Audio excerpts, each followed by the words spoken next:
आज ऐसी सरकार है देश में जो हर वो कानून ला रही है जिससे कि इस देश के लोकतंत्र की हत्या की जा सके। सरकार अभी डेटा प्रोटेक्शन कानून लेकर आई है, जिसके तहत सूचना के अधिकार कानून को ही संशोधित कर दिया गया है। अब ये कहा जा रहा है कि कोई व्यक्तिगत सूचना आप नहीं ले सकते। आज जो तमाम घोटाले, जो चुनावी घोटाले हैं, जो अधिकारियों के घोटाले हैं, जो नेताओं के घोटाले हैं, वो किस माध्यम से बाहर आते हैं? वो आरटीआई के माध्यम से बाहर आता है। आप ये संशोधन मत करिए सूचना के अधिकार कानून में, इसे कमजोर बना रहे हैं। इलेक्टोरल बॉन्ड का इतना बड़ा हजारों करोड़ का भ्रष्टाचार देश जान पाया, क्यों जान पाया? क्योंकि हमें सूचना का अधिकार है। दुर्भाग्यपूर्ण होता है अगर सरकारें लोगों की बात सुनना बंद कर दें। नरेंद्र मोदी कहते हैं कि मैं इस देश में ट्रांसपेरेंसी लाना चाहता हूं, मैं इस देश में जो है पारदर्शिता लाना चाहता हूं, तो आरटीआई की हत्या करके पारदर्शिता नहीं आ सकती है। अभी अभी आपने वीडियो में देखा कि किस प्रकार से लोग नारे लगा रहे हैं कि लड़ेंगे, जीतेंगे, सूचना का अधिकार जिंदाबाद। आरटीआई एक्ट 2005 से लागू है। सूचना का अधिकार, जानने का अधिकार जो है ये मनमोहन सिंह की सरकार में मिला था, लेकिन मोदी सरकार में अब इस कानून में भी बदलाव किए जा रहे हैं। वो जो क्या बदलाव है, वो मूलभूत बदलाव जो हैं, इसी मुद्दे पे बातचीत करने के लिए हमारे साथ हैं अंजलि भारद्वाज, जो कि एक सोशल एक्टिविस्ट हैं। मैम, पहले तो आपका स्वागत है चैनल पे। बहुत बहुत शुक्रिया। तो मैम, ये अधिकार तो 2005 से ही लोगों को मिला हुआ है। अब जो ये सरकार जो चेंजेस करने जा रही है, तो किन बदलावों पे आप लोगों को जो ऐतराज़ है? देखिए, सूचना का अधिकार कानून 2005 में आया। इसका जम के इस्तेमाल किया है लोगों ने देश में, और यहाँ पर भी आज जनसभा में भी जितने लोग आए थे वो सूचना के अधिकार कानून का इस्तेमाल करते आए हैं। अपने मौलिक अधिकार जैसे राशन, पेंशन, पानी, सड़कें, इन शिक्षा, हेल्थ, इन सब के ऊपर जब भ्रष्टाचार का सामना करना पड़ता है वो सूचनाएं निकालते हैं और उसके बेसिस पर अपने संघर्ष को चलाते हैं। तो यहाँ पर बैठे सभी लोग चाहते हैं कि सूचना का अधिकार कानून जो है वो बहुत सशक्त रहे, लेकिन हम ये देख रहे हैं कि सरकारें पूरे देश में कोशिश कर रही हैं कि ये कानून किसी तरह से कमज़ोर हो जाए।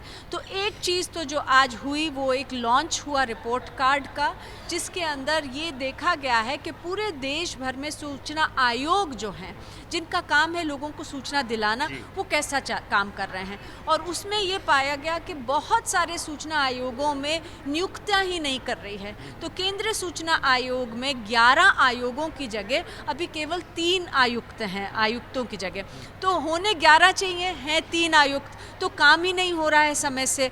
लंबित पड़े हैं मामले, लोगों को सालों साल वेट करना पड़ता है। ऐसे कई जगहें हैं, राज्य हैं जैसे झारखंड, तेलंगाना और भी बहुत सारी ऐसी जगहें हैं जहां पर कि बहुत ही कम लोगों की नियुक्ति हो रही है। कई जगह पे तो बंद ही पड़े हैं आयोग। तो ये आज एक मांग भी उठी कि आयोगों को सही से चलाया जाए, नियुक्तियां सही से हों। दूसरी चीज़, सरकार अभी डेटा प्रोटेक्शन कानून लेकर आई है, जिसके तहत सूचना के अधिकार कानून को ही संशोधित कर दिया गया है। अब ये कहा जा रहा है कि कोई व्यक्तिगत सूचना आप नहीं ले सकते। यहाँ पर महिलाओं ने बताया कि कैसे जब उन्हें राशन नहीं मिलता, पेंशन की वो अर्जी लगाती हैं, पेंशन नहीं मिलती, तो वो ये सरकार से सवाल पूछती हैं सूचना के अधिकार कानून में कि कौन से अधिकारी हैं जिनके पास हमारी एप्लीकेशन बंद पड़ी है, जहाँ पर जिनका काम कहाँ पे रुका हुआ है वो काम, कहाँ पर मामला रुका है, उन अधिकारी का नाम बताइए। अब जब ये संशोधन आ जाएगा तो कहा जाएगा ये तो व्यक्तिगत सूचना है, उनका नाम पूछ रही हैं आप, तो ये नहीं बताया जा सकता। तो आज इसी तरह से तमाम तरह की बातें हुई। महिलाओं ने बताया, हम तो बहुत बार अपने बच्चों का स्कॉलरशिप के बारे में सूचना मांगते हैं, राशन के बारे में मांगते हैं। ये कहते हैं किसको मिल रहा है राशन, जिससे गलत लोगों को तो नहीं मिल रहा, हम देख सके, चिन्हित कर सकें। अब ये सारी सूचनाएं अगर व्यक्तिगत बोल के नहीं मिलेंगी तो सूचना के अधिकार का क्या फ़ायदा रह जाएगा। और यही आज मांग उठी कि सूचना के अधिकार कानून को संशोधित ना किया जाए। ये कानून बहुत ज़रूरी है लोगों के लिए। इस कानून ने लोगों को सशक्त बनाया है, हमारे लोकतंत्र में सवाल पूछने के लिए, अपने अधिकार लेने के लिए, अपने मौलिक अधिकार लेने के लिए। इसे कमज़ोर नहीं बनाया जाना चाहिए। मैम, हमने देखा है कि मोदी सरकार में जो भी कानून पहले बने हैं, हर जगह कुछ ना कुछ विरोध हुआ है। अभी वक्फ संशोधन संशोधन विधेयक पास हुआ उस पर भी कितना विवाद था और जो विपक्ष है उस पर लगातार विरोध कर रहा था, लेकिन सरकार ने उसको दोनों सदनों से पास कराया। आप लोग अभी से लगी हुई हैं कि इस कानून को जो है इसमें जो सुधार किए जा रहे हैं, कि संशोधन किए जा रहे हैं वो ना किए जाएँ। क्या लगता है कि सरकार मानेगी, और अगर नहीं मानेगी, सरकार कानून बनाती है तो फिर आप लोग क्या करेंगे आगे? देखिए, ये तो बहुत दुर्भाग्यपूर्ण होता है अगर सरकारें लोगों की बात सुनना बंद कर दें। और ये जो पूरा DPDP एक्ट है, डेटा प्रोटेक्शन एक्ट आया है, इसमें बहुत बार लोगों ने कहा है, सरकार को ये आवाज़ उठाई है कि आप ये संशोधन मत करिए सूचना के अधिकार कानून में, इसे कमज़ोर बना रहा है। अगर इसके बावजूद, क्योंकि ये कानून तो पास हो गया है, अब सरकार के हाथ में है इसे लागू ना किया जाए। अगर पूरे जो लोग कह रहे हैं उसके बावजूद सरकार इसे लागू करती है, वो बहुत ही दुर्भाग्यपूर्ण बात होगी। लोग इसका विरोध ज़रूर करेंगे और अलग अलग तरीके से होगा, विरोध होगा, लोग जनसभाएं करेंगे, अपनी आवाज़ उठाएंगे, सड़कों पर उठाएंगे, और साथ ही में जो कोर्ट्स हैं, हमारी जुडिशरी है, उसमें भी वो ये आवाज़ उठाएंगे। तो मुझे लगता है कि सरकार को खुद ही समझ जाना चाहिए और इस संशोधन को नहीं करना चाहिए। मैम, एक सवाल दूसरा मुद्दा है, ये हम आपसे जानना चाहेंगे। उपराष्ट्रपति हैं जगदीप धनखड़, और जिस प्रकार से उन्होंने सुप्रीम कोर्ट को लेकर बयान दिया है कि सुप्रीम कोर्ट जो है एक सुपर संसद के रूप में काम कर रही है, और जो न्यायपालिका है वो मतलब संसद से भी ज़्यादा शक्तिशाली इस तरह का व्यवहार कर रही है। इस पर क्या कहना चाहेंगी आप? देखिए, तो बहुत ही डिसअपॉइंटिंग और दुर्भाग्यपूर्ण जो बयान है उनका, क्योंकि आप ये समझिए कि लोकतंत्र में सुप्रीम कोर्ट का, जुडिशरी का काम है कि कहीं पर भी कुछ एक्सेसेस हो रहे हों, कुछ गलत हो रहा हो, उस पर रोक लगनी चाहिए।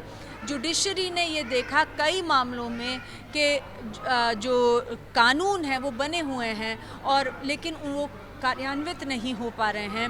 उन्होंने उसके ऊपर जजमेंट दी है, जो गवर्नर्स के जो काम है उसके ऊपर, और तमाम तरीके की जजमेंट्स दी हैं सुप्रीम कोर्ट ने, जिससे कि हमारा जो संविधान है वो सही से चले, वो हमारे संविधान के दायरे में सारा काम हो। अब अगर ऐसे में सरकार को कुछ सुप्रीम कोर्ट के फैसले पसंद नहीं आ रहे, तो उसमें ये नहीं कहा जा सकता कि सुप्रीम कोर्ट अपने आप को सबसे बड़ा मान रहे हैं। उनका काम है कि संविधान की रक्षा करें, वो वही कर रहे हैं। और बहुत ज़रूरी है कि सरकारें, कोई भी सरकार हो, आज भारतीय जनता पार्टी की सरकार है, कल किसी और की सरकार हो, बहुत ज़रूरी है कि सरकारें जो कानून जो कह रहे हैं सुप्रीम कोर्ट, उसका अनुपालन करें। सुप्रीम कोर्ट को अब इस देश में ट्रोल किया जा रहा है, जिस प्रकार से अंतिम राहत प्रदान की गई है वक्फ के ऊपर, तो सुप्रीम कोर्ट को भी ट्रोल किया जा रहा है कि सुप्रीम कोर्ट जो है वो किस प्रकार से काम कर रहा है, कहीं ना कहीं ये भी पक्षपात कर रहा है। इस तरह की बातें उठ रही है जो इस अंतरिम राहत को पसंद नहीं कर रहे हैं। इस पर क्या कहना चाहेंगे मैम? नहीं, मैं तो यही कहूँगी कि देखिए, सुप्रीम कोर्ट जो है वो फाइनल लोगों के पास एक दरवाज़ा है जिसे वो खटखटाते हैं अगर उनके मौलिक अधिकारों का हनन होता है। और अगर लोगों को लगता है कि कुछ भी ऐसा लाया जा रहा है, चाहे वो कानून हो, चाहे नीति हो, जो कि गैर संवैधानिक है, लोगों का अधिकार है लोकतंत्र में कि वो जाकर सुप्रीम कोर्ट का दरवाज़ा खटखटाएं। अब जब सुप्रीम कोर्ट इसमें सुनवाई करते हैं, इसमें कुछ जजमेंट देते हैं, तो उसका बहुत ज़रूरी है कि उसे सही तरीके से समझा जाए और देखा जाए।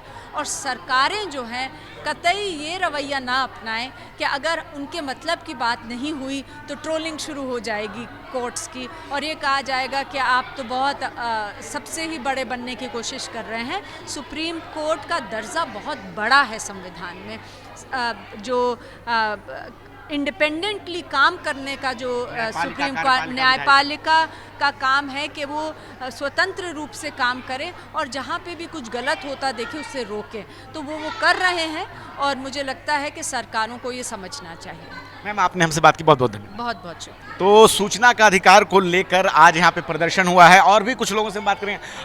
यहाँ पे अतुल जी भी हैं जो कि एक्टिविस्ट, काफ़ी सामाजिक मुद्दों पे जो है मुखर राय रखते हैं। क्या कहना चाहेंगे अतुल जी, जिस प्रकार से सूचना के अधिकार पे अब सरकार उसको कुंद करने जा रही है, और मनमोहन सरकार में ये अधिकार मिला था जानने का अधिकार, और किस प्रकार से अब इसमें जो है बदलाव किए जा रहे हैं? दुर्भाग्यपूर्ण है, शर्मनाक है, और ये दिखाता है कि सरकार कि मंशा क्या है लोकतंत्र को लेकर के। आज ऐसी सरकार है देश में जो हर वो कानून ला रही है जिससे कि इस देश के लोकतंत्र की हत्या की जा सके।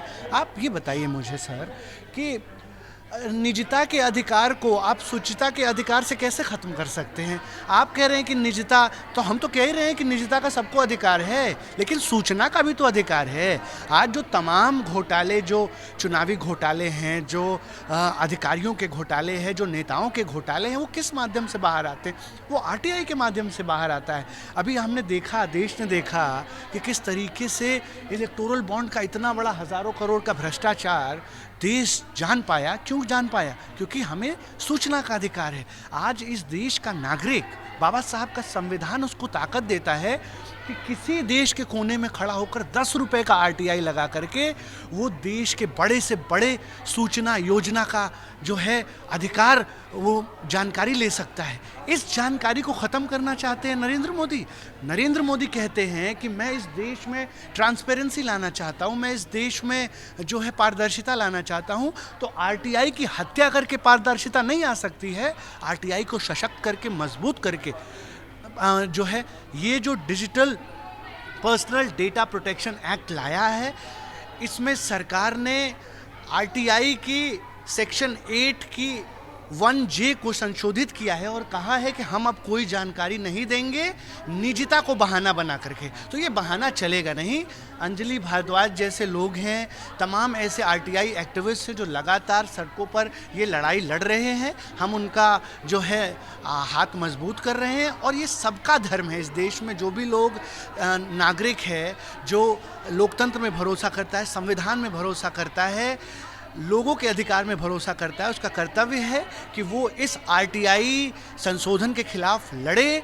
2023 का जो संशोधन कानून है डेटा पर्सनल एक्ट का, उसका हम विरोध करते हैं, मुखालफत करते हैं। आने वाले समय में मेरे भाई हम क्रांतिकारी ढंग से देश की जनता को जो है जगाएंगे इस मुद्दे पर और आंदोलन करेंगे। सुप्रीम कोर्ट सुपर संसद के रूप में काम कर रही है। जगदीप धनखड़ साहब कह रहे हैं जिस प्रकार से जो गाइडलाइन कोर्ट ने की कि 3 महीने के अंदर जो है राज्यपाल को जो है बताना चाहिए, तो उसके बाद से और सुप्रीम कोर्ट को ट्रोल भी किया जा रहा है वक्फ को लेकर। क्या कहना चाहेंगे? नहीं, देखिए ये तो ऐसी बात है कि मीठा मीठा गप गप, कड़वा कड़वा थू थू। आज राम मंदिर पर जो सुप्रीम कोर्ट ने निर्णय दिया तो सभी लोगों ने बाहें फैला करके उसका स्वागत किया। क्या कारण है भाई कि आज असंवैधानिक वक्फ कानून पर अगर सुप्रीम कोर्ट सख्त टिप्पणी कर रहा है और कह रहा है सुप्रीम कोर्ट कि ये ज्यूरिस्प्रूडेंस के खिलाफ है। जो ज्यूरिस्प्रूडेंस होता है मतलब कानून बनाने की मूल भावना के खिलाफ है ये कानून। और वही बात हम लगातार इस देश का मुसलमान, हमारे जैसे लोग कह रहे हैं कि आप धर्म के आधार पर आप जो है कैसे किसी को उसके ज़मीनों पर, उसके ईदगाहों पर कब्जा कर सकते हैं। आप बताइए। तो ये समझिए आज देश में हर तरफ जो है तानाशाही का जोर है। ये चाहते हैं कि सुप्रीम कोर्ट को भी दबा दिया जाए, कुचल दिया जाए। विधायिका को ख़त्म कर दिया है इन्होंने। हर वो दरवाज़ा जो इस देश में लोकतंत्र को मजबूत करता है, ये सरकार उसको बंद करना चाहती है। हम ऐसा होने नहीं देंगे। मैं समझता हूँ कि इस देश के तमाम लोग, मुसलमान, हम जैसे लोग, गंगा जमनी तहजीब को मानने वाले लोग इस असंवैधानिक वक्फ कानून के खिलाफ हैं। और 5 तारीख को मुझे पूरा भरोसा है, 5 मई को हम इस असंवैधानिक वक्फ कानून को कोर्ट में स्ट्राइक डाउन करने जा रहे हैं। तो ठीक मेरे पीछे आप देख रहे हैं कि सूचना का अधिकार अधिनियम पर ये जनसभा यहाँ हुई थी। और जिस प्रकार से मोदी सरकार हर बार किसी न किसी नए विवाद में फंसती है जब वो कोई कानून बनाती है। 2005 में आरटीआई एक्ट आया जिसमें सूचना का अधिकार पास हुआ, आपको जानने का अधिकार मिला। लेकिन अब निजता के नाम पर सूचना के अधिकार का हनन जो है ये सरकार करने जा रही है। इसको लेकर यहाँ पे आज जनसभा हुई कि कैसे इस सरकार से इस बिल को जो ये अभी नोटिफाई नहीं हुआ है इसको वापस लेने के लिए कहा जा रहा है। आप क्या सोचते हैं? अपनी राय हमें कमेंट में ज़रूर बताएं। मैं रंजय कुमार, कैमरामैन आशीष के साथ, नेशनल दस्तक। नेशनल दस्तक की आपसे गुजारिश है कि अगर इसको बचाना चाहते हैं तो नेशनल दस्तक को सब्सक्राइब करने के लिए रेड कलर के सब्सक्राइब बटन को दबाएं, फिर बेल आइकन की घंटी दबाएं। नेशनल दस्तक को बचाने के लिए बहुत जरूरी है कि हर खबर को शेयर करें, लाइक करें, कमेंट जरूर करें।